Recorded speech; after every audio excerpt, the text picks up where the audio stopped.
Gipadala ni Jesus ang 72 niya ka mga sumusunod.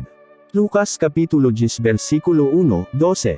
Pagkahuman ni adto, mipili ang Ginoo og 72 pagayod ka mga sumusunod ug gipadala niya sila sa tinagduhang adto sa mga lungsod nga iyang pagaadtuan.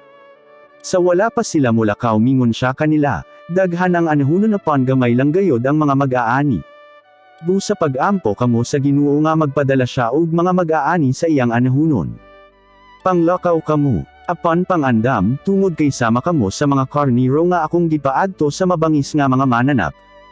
Ayaw kamo pagdala og pitaka, bag, o sandalyas. Ayaw o sab kamo paghunong sa dalan aron makigimamat sa inyong ikatagbo. Kon musulod kamo sa o sa kabalay, pag-ingon kamo, panalanginan anta sa Dios kini nga panimalay. Ug kon angay sila nga mo dawat sa inyong panalangin, panalanginan sila sa Dios.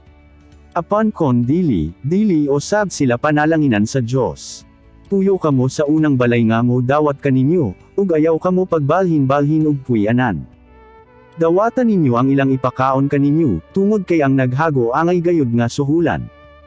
Kon moabot kamo sa o sa kalungsod diin ang mga tawo mo dawat kaninyo, kauna ninyo ang bisan ansa nga ilang idalet kaninyo. Ayuhan ninyo ang mga masakiton ug sultihin ninyo sila nga panahon na karon nga ang Dios maghari kanila.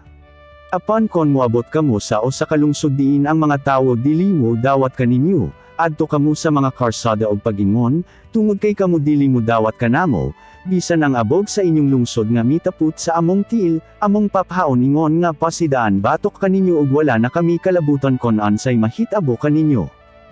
Hinumdami ninyo kini, haduol na ang paghari sa Dios. Mingon pagayod si Jesus, sultihan ko kamo, sa adlaw sa paghukom, mas labaw pa sa silot sa mga taga Sodoma ang ilang madawat.